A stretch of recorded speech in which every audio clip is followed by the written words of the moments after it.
오늘 본문 사사기의 특징을 우리 성도님들은 잘 아실 것입니다.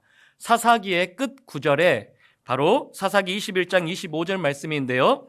그때의 이스라엘에 왕이 없으므로 사람이 각기 자기의 소견에 옳은 대로 행하였더라. 이것이 사사기 시대의 특징이었습니다. 특별히 사사기 19장에 보면 얼마나 사사시대의 모습이 타락했는지를 너무나도 자세하게 우리에게 보여주고 있습니다. 이스라엘 백성들은 하나님만을 섬겨야 했는데 가나안 땅에 들어가서 그들이 섬기고 있었던 우상들과 더불어서 잘 섬기며 또한 그 이방 사람들과 더불어서 지내는 것을 볼 수가 있습니다. 도덕적으로는 성폭행, 동성애, 또 잔인한 살인들을 무서워하지 않고 그와 같은 잘못된 일들을 잘 지키고 살아가고 있습니다.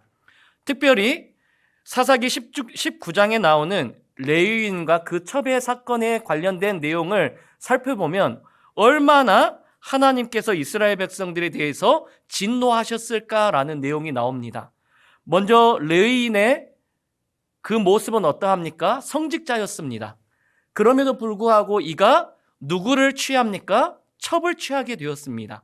그런데 그 첩도 어떠하냐면 그 레위인과 결혼을 했으면 그 레위인만 섬겼어야 되는데 그 첩이 다른 사람들과 또 음란을 저지르게 되어집니다. 그리고 그 아내가 그 첩이 도망가 버리는데 이 레위인이 그 첩을 찾기 위하여서 이제 기브아라는 곳까지 찾아가게 되어지고 결국 그 첩을 만나게 되어지는데 그 기브아에서 노인의 집에 유숙하고 있었는데 그 기브아 사람들이 그 집에 찾아와서 그 첩을 또 그 레위인을 내놓으라고 합니다. 심지어 동성애를 하려고 합니다. 그러자 그 기브아에 있었던 노인이 어떻게 합니까? 자기의 딸, 처녀를 그 기브아에 있는 불량배들에게 주려고 합니다. 심지어 레위인의 그 첩까지 주려고 합니다. 이 모든 것들을 통하여서 이 사사시대가 성적으로, 도덕적으로, 신앙적으로 완전히 타락했음을 보여주고 있는 것입니다. 정말 TV에서도 볼 수 없는 막장 드라마가 이 사사시대에 펼쳐지고 있었습니다. 그런데 이 모습이 사사시대의 모습이었을까요? 아니죠. 이 시대를 살아가는 우리에게도 TV를 통해서 이 막장 드라마와 같은 모습이 심심치 않게 일어나고 있다라는 것입니다. 이렇듯 사사시대의 특징은 너무나도 타락하였습니다. 그런데 하나님을 모르는 백성들은 그렇게 살아가지 말아야 하겠지만 또 그렇게 살아간들 중요한 것은 하나님의 백성들은 그러면 그와 같은 타락한 시대 가운데 어떻게 살아가야 했을까요? 또 하나님을 믿는 신앙이 있는 백성들은 그와 같은 타락한 세상 속에서도 하나님께서 원하시는 모습으로 살아가야 했는데 지금 이 사사시대의 이스라엘 백성들의 모습은 그와 같은 모습이 있었을까요? 없었다라는 것입니다. 그들의 신앙의 특징도 사사시대의 특징처럼 자기의 소견대로 옳은 대로 행하고 있다라는 것입니다. 특별히 오늘 본문을 통하여서 사사시대의 기도의 모습은 무엇이 잘못되었고 또 그 모습을 비추어서 이 사사시대와 같은 이 신약시대를 살아가는 우리에게도 하나님께서 원하시는 기도의 모습은 어떤 모습인지를 오늘 살피면서 함께 은혜를 나누고자 합니다. 오늘의 본문의 사건은 이렇게 시작되어집니다. 한쪽의 진영은 이스라엘 전체 지파였습니다. 또 다른 한쪽의 진영은 베냐민 한 지파가 지금 서로 전쟁을 하기 위하여서 지금 대립한 상태로 오늘 본문은 시작되어지고 있습니다. 곧 전쟁이 시작되어집니다. 그런데 이 전쟁이 발발한 원인이 있죠. 어떻게 시작되어졌습니까? 그러니까 그 기브아, 지금으로 말하면 베냐민 지파의 불량배들이 바로 이 레위인의 첩을 욕보이게 하였고 심지어 그 첩이 죽게 되었습니다. 그 첩이 죽자 이 레위인이 어떻게 합니까? 그 시신을 각 지파의 숫자대로 각을 내어서 그 지파에 다 보냅니다. 그리고 그 소식을 듣게 된 이스라엘 지파가 흥분하게 되어지고 또한 그것을 자기의 결정대로 그 베냐민 지파에게 찾아가서 그 불량배들을 내놓으라고 요구합니다. 그런데 베냐민 지파가 그 불량배들을 내놓지 않고 차라리 전쟁하자라고 막장 드라마와 같은 일을 펼치고 있습니다. 그래서 어떻게 합니까? 이스라엘 전체 지파가 모입니다. 또 다른 진영에서는 베냐민 지파가 모입니다. 그리고 전쟁을 하기 위해서 서로가 지금 기브아라는 곳에 서로 모여 있다라는 것입니다. 그런데 이스라엘 전체 지파는 지금 몇 명이 지금 모여 있습니까? 40만 대군이 모여 있습니다. 그리고 베냐민 지파와 그 기브아 사람들 2만 6천 명 플러스 700명을 더하니까 2만 6,700명이 모여 있습니다. 이 전쟁의 구도는 어떻습니까? 40만 대 2만 6,700명. 이스라엘 전체 지파가 약 전력적으로 15배가 많은 숫자가 모여 있는 것입니다. 전쟁을 하더라도 누가 이겨야 하겠습니까? 이스라엘 전체 지파가 이겨야 합니다. 그렇게 이제 오늘 본문은 시작되어집니다. 그리고 전쟁에 나아가는 이스라엘 전체 지파가 지금 오늘 18절 말씀 가운데 하나님께 이렇게 기도하고 있습니다. 우리 18절 말씀 함께 읽어보겠습니다. 시작. 이스라엘 자손이 일어나 우리 중에 누가 먼저 올라가서 베냐민 자손과 싸우리까 하니 여호와께서 말씀하시되 유다가 먼저 갈지니라 하시니라. 아멘. 이 18절 이 말씀이 사사시대의 이스라엘 백성들의 전형적인 기도의 모습이었습니다. 이 구절을 통하여서 여러분들이 함께 자세히 한번 살펴보셔야 됩니다. 이 기도의 어떤 문제점을 혹 발견하신 분이 있을까요? 그냥 봐서는 이 기도가 잘못됐다라는 것을 절대로 발견할 수가 없을 것입니다.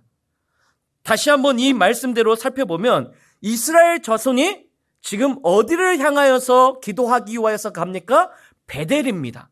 베델은 무엇이 있습니까? 하나님의 언약궤가 있는 곳입니다. 그 언약궤가 있는 곳에서 기도만 할 뿐만 아니라 하나님께 예배드리는 것이죠. 하나님, 우리에게 승리를 주십시오. 우리가 간절히 기도합니다. 저 베냐민 지파의 불량배 같은 사람들 우리가 무찌르겠습니다. 우리가 그 전쟁에서 나아가서 승리할 수 있도록 도와주세요라고 기도하고 있는 거예요. 그런데 이 기도가 잘못됐다라는 것입니다. 기도의 장소와 또한 기도의 그 형식적인 모습은 틀린 것이 없는 것처럼 보입니다. 그런데 다시 한번 이 구절을 살펴보니까 이스라엘 자손이 일어나 베델로 올라가서 하나님께 여쭈어 봅니다. 기도합니다. 기도의 내용은 어떠합니까?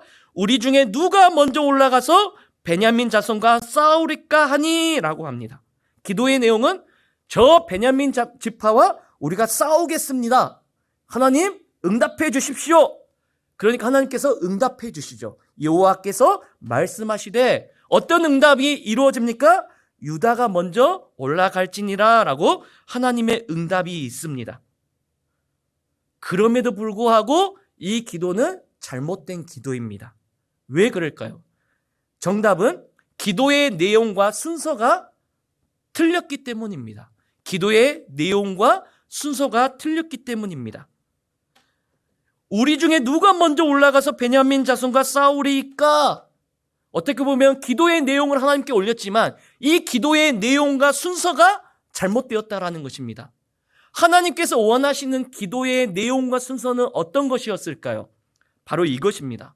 하나님, 이 전쟁을 해야 될까요? 말아야 될까요?를 먼저 물어야 했습니다. 왜요? 지금 이 전쟁은 누구와의 전쟁입니까? 자기 민족과 자기 동족과의 싸움입니다. 아무리 잘못했던들 만약 여러분들의 자녀들이 싸웠습니다. 근데 서로 싸우는 모습을 기뻐하고 그래 잘못한 사람인지 누구인지 우리가 한번 시시비비를 가려보자라고 할 부모가 누가 있겠습니까? 하나님 마음도 똑같다라는 것입니다. 물론 그 베냐민 지파의 불량배 같은 사람들의 그 행적은 나쁘고 그대로 두면 안 되겠지만 그 모든 것을 누가 결정해야 되는 것입니까? 하나님이 결정하셔야 돼요. 그런데 지금 이 결정은 누가 했다라는 거요? 이스라엘 지파가 결정했다라는 것입니다. 오히려 그들을 치러 가기 전에 하나님, 이 전쟁을 우리가 해야 됩니까? 말아야 됩니까? 아니면 우리는 가만히 있고 하나님께서 하시겠습니까? 이렇게 물었어야 되는데 지금 모든 결정은 자기들끼리 하고 하나님의 응답만을 기다리고 있다라는 것입니다. 이 전쟁은 동족과의 전쟁입니다. 하나님께서는 이스라엘 백성들을 택하시고 가나안 땅으로 인도하셔서 모세와 여호수아와 이스라엘 백성들에게 약속하신 것이 무엇입니까? 앞에 보시면 여호수아 23장 4절부터 제가 읽어보겠습니다. 여호수아의 고별 설교, 마지막 유언과 같은 말씀인데요. 보라, 내가 요단에서부터 해 지는 쪽 대해까지의 남아있는 나라들과 이미 멸한 모든 나라를 내가 너희를 위하여 제비 뽑아 너희의 지파에게 기업이 되게 하였느니라. 너희의 하나님 여호와 그가 너희 앞에서 그들을 쫓아내서 너희 목전에서 그들을 떠나게 하시리니 너희의 하나님 여호와께서 너희에게 말씀하신 대로 너희가 그 땅을 차지할 것이라. 그러므로 너희는 크게 힘써 모세의 율법책에 기록된 것을 다 지켜 행하라. 그것을 떠나 우로나 저로나 치우치지 말라라고 분명히 하나님께서는 이스라엘 백성들에게 말씀하셨습니다. 이스라엘 백성들의 사명은 무엇입니까? 그 가나안 땅에 아직 남아있는 그 가나안 족속들을 다 진멸하고 그 땅을 차지하는 것입니다. 그런데 이스라엘 백성들의 모습은 어떠합니까? 오히려 그 가나안 족속들이 섬기고 있었던 우상들을 섬길 뿐만 아니라 지금 누구와 싸우고 있는 거예요? 지금 자기 민족 동족과 싸우고 있다라는 거예요. 자기의 어떤 사명과 하나님께서 주신 그 말씀을 잊어버리고 모든 결정을 자기 소견대로 행하면서 하나님께 어떤 주권을 드리지 않고 결정권을 드리지 않고 자기 멋대로 판단하고 이가 옳은가를 자기들이 판단하여서 지금 전쟁에 임하고 있다라는 것입니다. 물론 베냐민 지파의 그 기브아의 사람들도 잘못하였지만 지금 하나님께서는 너 잘못이 큰지 또 이 사람의 잘못이 큰지를 지금 평가하는 것이 아니라는 것이죠. 단지 하나님께서는 오히려 이스라엘 전체 백성들에게 주신 가나안 족속을 진멸하고 또 하나님께서 주시겠다는 그 기업을 얻으면서 이스라엘 전체가 하나님을 사랑하고 이스라엘 백성들과 더불어 평화롭게 살기를 바라시는데 자기들끼리 어떤 기준을 가지고 잘못한 것을 따지면서 자기 동족과 지금 싸움을 하려고 하고 있는데 하나님께서 그것을 기뻐하시겠냐라는 것이죠. 이 모습은 결국 자신들의 어떤 결정의 책임을 하나님께 돌리고 있다라는 것입니다. 하나님, 내가 원하는 것은 이렇습니다. 하나님께서도 이와 같이 되어지기를 원하시죠? 응답만 주십시오라고 기도하는 것이죠. 사사시대의 기도의 특징은 이 모습이었습니다. 이미 결정을 본인들이 끝내놓고 하나님께 물어보는 시기였습니다. 그런데 비단 이 사사시대 이스라엘 백성들의 기도의 모습이 지금 저와 여러분들의 기도의 모습은 아닌지를 살펴보기를 원한다라는 것입니다. 예를 들면 우리의 기도 생활의 모습이 이런 것이 있겠죠. 이제 집을 사야 합니다. 그런데 이미 집을 사겠다라고 결정은 다 해놓고 하나님 힐스테이트로 가야 됩니까? 아니면 아이파크로 가야 됩니까? 이것을 하나님께 묻고 있다라는 거예요. 하나님 빨간 집을 살까요? 파란 집을 살까요? 이미 집을 살 것은 자기가 결정해놓고 나머지 어떤 마이너한 것만 하나님께 묻고 있다라는 거예요. 어떻게 기도해야 됩니까? 하나님, 우리 가정 가운데 하나님께서 뜻하시고 계획하신 집이 있습니까? 그 집을 내가 준비하고 구입해도 되겠습니까? 이 전제를 우리는 기도하지 않고 집을 살 것을 자기가 결정해놓고 하나님 이쪽으로 갈까요? 저쪽으로 갈까요? 어떤 집을 살까요? 그것을 하나님께 묻고 있다라는 것입니다.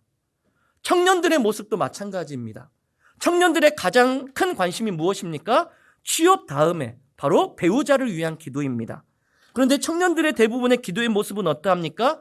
하나님께 나의 배우자에 대한 어떤 주권을 드리면서 하나님, 지금 이 시기 가운데 내가 연애를 하면서 어떤 배우자의 만남을 가져도 되겠습니까? 본질적인 것을 물어야 되는데 하나님, 저 배우자는 키가 커야 됩니다. 또 직장이 좋아야 됩니다. 그리고 그 가정이 신앙생활을 해야 됩니다. 맞는 내용이죠. 그런데 정말 정작 우리가 먼저 물어야 할 것은 하나님께 묻지 않고 결과를 하나님께 알려드리면서 이같이 해 주십시오라고 하는 것이 사사시대의 기도의 모습이었다라는 것입니다. 이렇게 질문하실 분이 있습니다. 목사님, 오늘 본문을 보니까 18절 말씀 보니까 결국 하나님께서 응답하시지 않았습니까? 유다 백성들에게 먼저 올라가라고 응답하시지 않았습니까? 라고 물을 수 있습니다. 그런데 이것은 응답이 아닌 것입니다. 하나님의 입장에서는 응답해 주신 것이 아니라 전쟁에 나간다고 하니까 그냥 이스라엘 전체 지파 가운데 가장 큰 지파, 유다 지파에게 올라갈 것을 그냥 이야기하는 것입니다. 그런데요, 이와 같이 사사기에 매우 비슷한 이 기도의 물음이 사사기 1장에 나옵니다. 비슷하게 기도하였는데 결과는 완전히 다른 내용이 나옵니다. 사사기 1장 1절에서 2절 말씀을 우리 함께 보도록 하겠는데요. 우리 함께 읽어볼까요? 사사기 1장 1절에서 2절 말씀. 매우 오늘 본문 기도의 내용과 비슷합니다. 그런데 완전히 다릅니다. 함께 읽어보겠습니다. 시작. 여호수아가 죽은 후에 이스라엘 자손이 여호와께 여쭈어 이르되 우리 가운데 누가 먼저 올라가서 가나안 족속과 싸우리이까? 여호와께서 이르시되 유다가 올라갈지니라. 보라, 내가 이 땅을 그의 손에 넘겨주었노라 하시니라. 아멘. 거의 비슷하거나 똑같지 않습니까? 여호수아가 죽었습니다. 이스라엘의 지도자가 죽었습니다. 그런데 이스라엘 자손이 하나님께 묻습니다. 하나님께서 우리에게 주신 사명은 저 가나안 족속들과 싸워서 그 기업을 차지하는 것인데 비록 지도자가 죽었지만 우리가 그 땅을 차지하러 나아갈까요 말까요? 라고 물었을 때 하나님께서 어떻게 응답하십니까? 유다 지파에게 먼저 올라갈 것을 이야기합니다. 이 내용이 오늘 사사기 20장의 본문의 18절 내용과 똑같습니다. 그런데 다른 점은 바로 2절 끝절에 바로 하나님께서 약속의 보장이 있다라는 것입니다.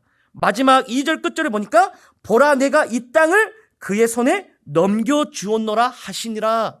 아멘. 이것입니다. 이것이 큰 차이라는 것입니다.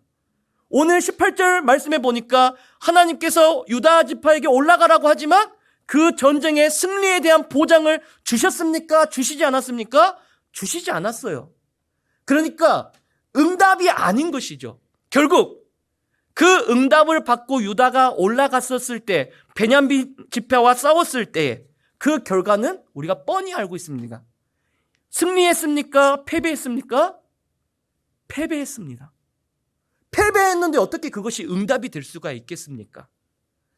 이스라엘 전체 지파는 40만 명 가운데 특별히 그 일부의 큰 지파, 유다 지파가 하나님께 응답을 받고 유다 지파에 올라가라라고 그 말씀을 받들어서 올라갔는데 그렇다면 그 베냐민 지파의 싸움에서 승리해야 되는데 어떻게 됐습니까?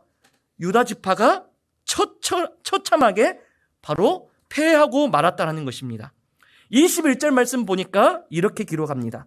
베냐민 자손이 기브아에서 나와서 당일에 이스라엘 사람 2만 2천 명을 땅에 엎드려 뜨렸으나 2만 2천 명을 죽게 되어집니다.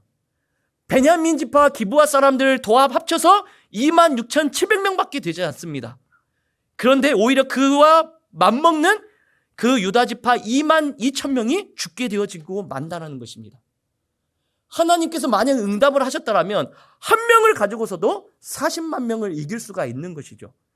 그럼에도 불구하고 하나님께서 응답을 안 하셨기에 아무리 대군이라도 그 베냐민 지파의 전쟁에서 지고 말았다라는 것입니다. 이것을 통하여서 우리의 기도의 모습을 살펴보기를 원합니다.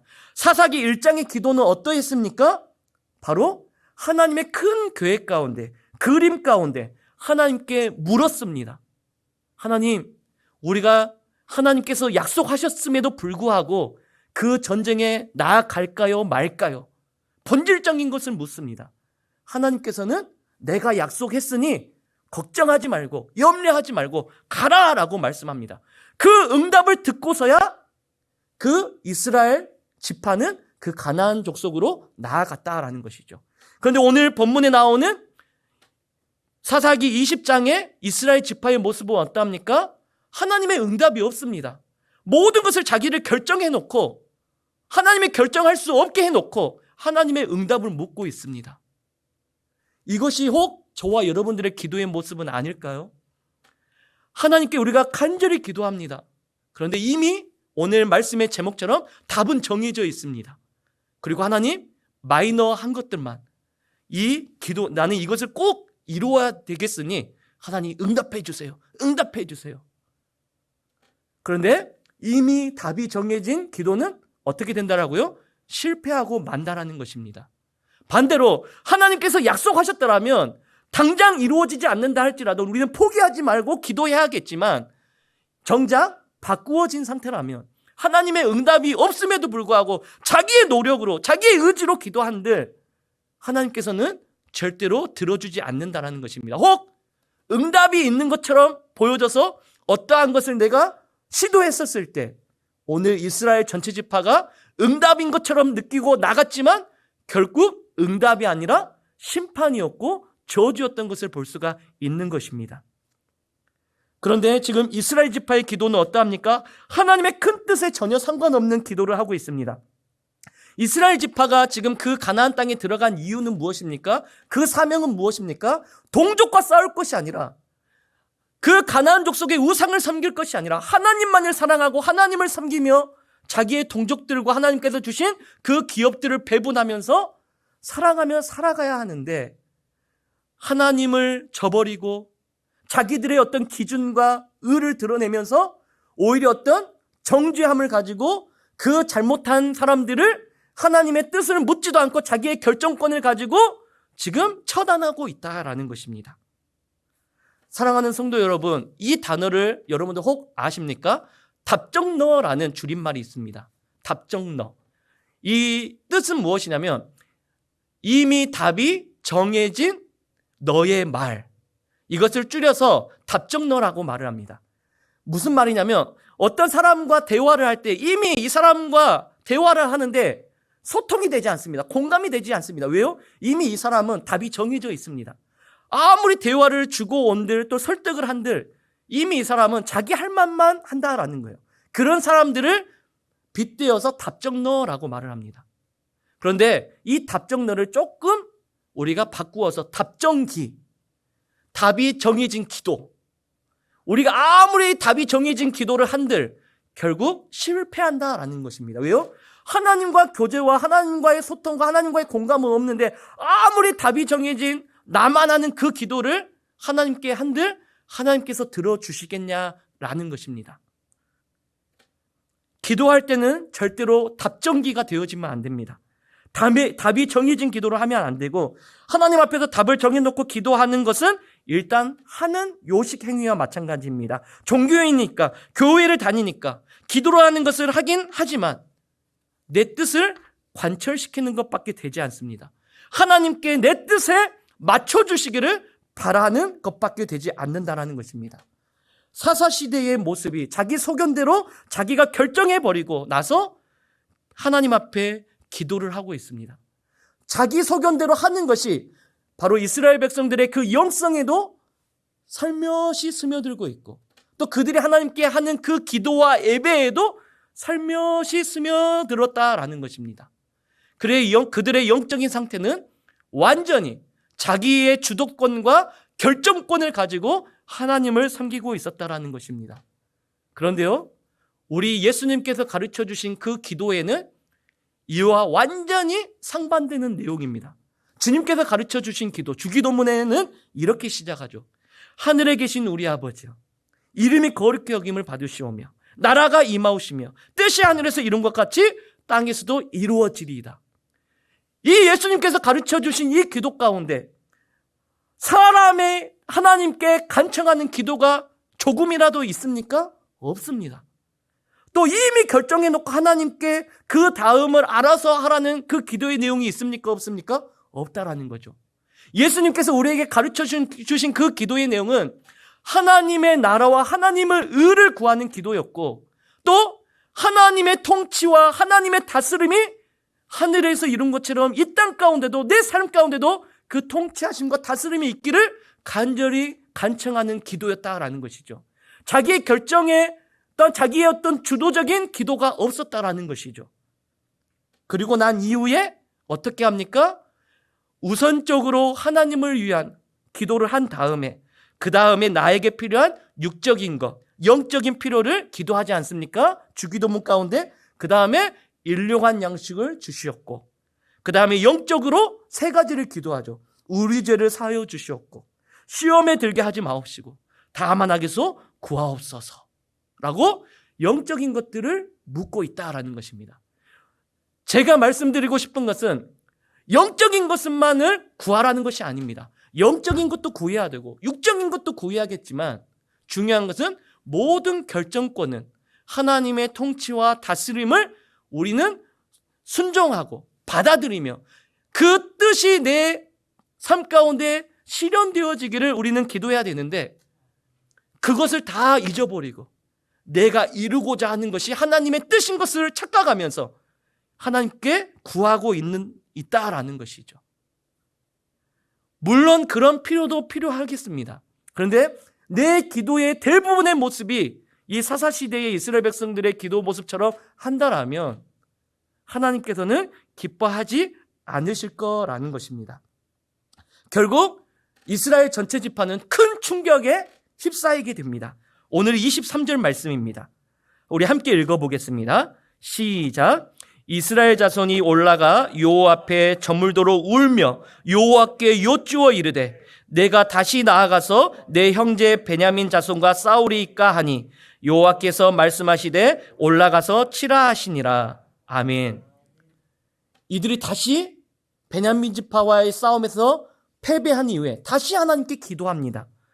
처음 18절과 23절의 기도의 내용이 약간 달라집니다. 특별히 어떤 부분이 달라지냐면 내 형제라는 단어가 추가되어집니다. 원래는 베냐민 자손과 싸우리까 라고 하는데 내 형제 베냐민 자손과 싸우리까 23절에 조금 달라집니다. 무슨 말입니까? 이제 기도하면서 느꼈던 거예요. 그래, 내 동족과 싸우는 것을 하나님께서 기뻐하지 않을 거야 라고. 그럼에도 불구하고 저 나쁜 베냐민 지파의 기브아에 살고 있었던 저 불량배 같은 사람들 내가 처단할 거야. 하나님 응답해 주십시오. 다음에 전쟁에 나가면 꼭 승리할 수 있도록 도와주십시오 라고 다시 하나님께 기도하지만 하나님의 응답이 있습니까? 없습니까? 없어요. 없다라면 더 기도해야 될 텐데 어떻게 합니까? 다시 그 전쟁에 자기의 결정권을 가지고 나아갑니다.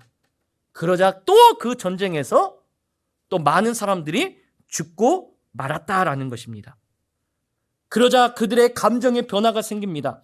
첫 번째 패하고 나서 23절 말씀에도 이스라엘 자손이 올라가 여호와 앞에 저물도록 울었다라고 말을 합니다. 울면서 하나님 어떻게 하는 것이 하나님의 뜻입니까? 만약 하나님이 하지 말라고 하면 우리는 전쟁에 나가지 않고 저들의 그 잘못을 하나님께 맡기겠습니다. 계속적으로 기도해야 될 텐데 너무나도 화가 나니까 자기 의를 가지고 자기가 정죄하면서 그 전쟁에 다시 나가고 있다라는 것입니다. 그러면서 약간 흔들립니다. 이것이 기도의 응답이 아닐 수도 있겠구나. 그러면서 내 형제 베냐민과 싸우리까? 라고 묻는 것이죠. 처음에는 어떠했습니까? 당연히 전쟁에서 나가서 우리가 그들과 싸우겠습니다 라는 그 표현이 싸워도 될까요? 약간 주저하고 있다라는 것입니다. 역시나 다음에 또 전쟁에 나갔는데 결국 그 응답이 심판과 징계로 바뀌어지고 말았다는 것입니다. 두 번 지니까 이제 어떻게 되겠습니까? 이스라엘 지파가 24절과 25절 말씀을 볼까요? 이제 하나님께 이렇게 기도합니다. 우리 함께 읽어보겠습니다. 24절. 그 이튿날에 이스라엘 자손이 베냐민 자손을 치러 나아가매 베냐민도 그 이튿날에 기브아에서 그들을 치러 나와서 다시 이스라엘 자손 18,000명을 땅에 엎드려 뜨렸으니 다 칼을 빼는 자였더라. 전쟁에 나갔는데 졌습니다. 그러니까 그들의 반응이 어떻게 됩니까? 26절과 27절 말씀인데요. 다시 한번 우리 읽어보겠습니다. 시작. 이에 온 이스라엘 자손 모든 백성이 올라가 베델에 이르러 울며 거기서 여호와 앞에 앉아서 그날이 저물도록 금식하고 번제와 화목제를 여호와 앞에 드리고 이스라엘 자손이 여호와께 물으니라. 그때에는 하나님의 언약궤가 있고 라고 말을 합니다. 두 번까지 지니까 이제 세 번째에는 이제 어떻게 합니까? 우는 것을 떠나서, 저물도록 우는 것을 떠나서 무엇까지 했다라고 말을 합니까? 금식까지 합니다. 금식까지 더 하고 나서 번제와 화목제를 드립니다. 이 번제와 화목제는 예배를 통하여서 하나님과의 관계를 회복시키는 것 아닙니까? 그럼에도 불구하고 그 전쟁에서 졌다라는 것입니다. 그런데요, 오늘 그 26절, 27절 말씀 가운데, 26절 가운데 바로 이렇게 이야기합니다. 이에 온 이스라엘 자손 모든 백성이 올라가라고 말을 합니다. 그렇다면 그 전에는 이스라엘 온 백성들이 올라갔을까요? 안 올라갔을까요? 안 올라갔어요. 전쟁에 처음 지고도 이스라엘 자손 중에 라고 표현을 합니다. 두 번째 졌을 때도 이스라엘 자손 중에 라고 말을 하는데, 두 번째니까 이제 세 번째는 어떻게 합니까? 금식까지 합니다. 또 화목제를 드립니다. 그러면서 하나님께 울며 기도할 때는 이제 온 이스라엘 전체 지파가 나가서 하나님께 매달리고 있는 것입니다. 그리고 나서 어떻게 합니까? 하나님께서는 이제 응답해 주시는 것이죠.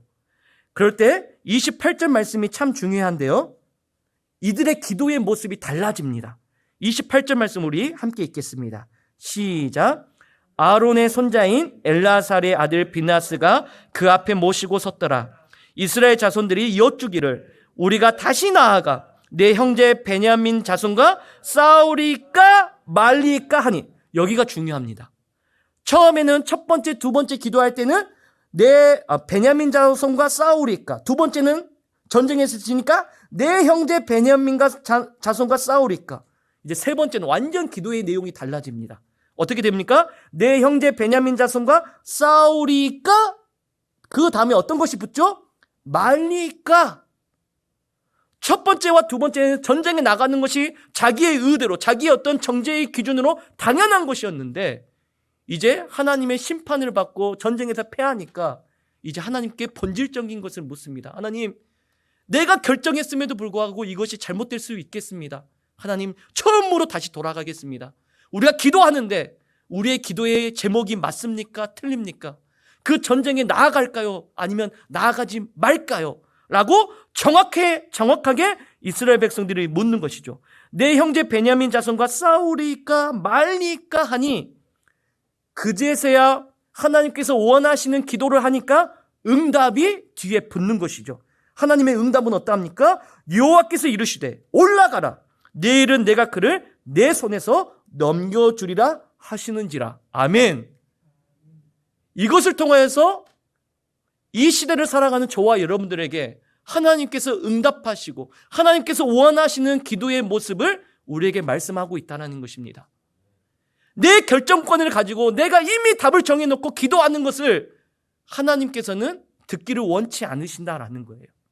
아무리 내가 저 사람의 어떤 잘못을 보고 하나님, 내가 저 사람을 비판하고 내가 정죄하고 제가 처단하겠습니다, 응답해 주십시오라고 자기의 의를 드러낸들 너는 가만히 있어 하더라도 내가 할 거야 라고 하나님께서 말씀하신다라는 것이죠.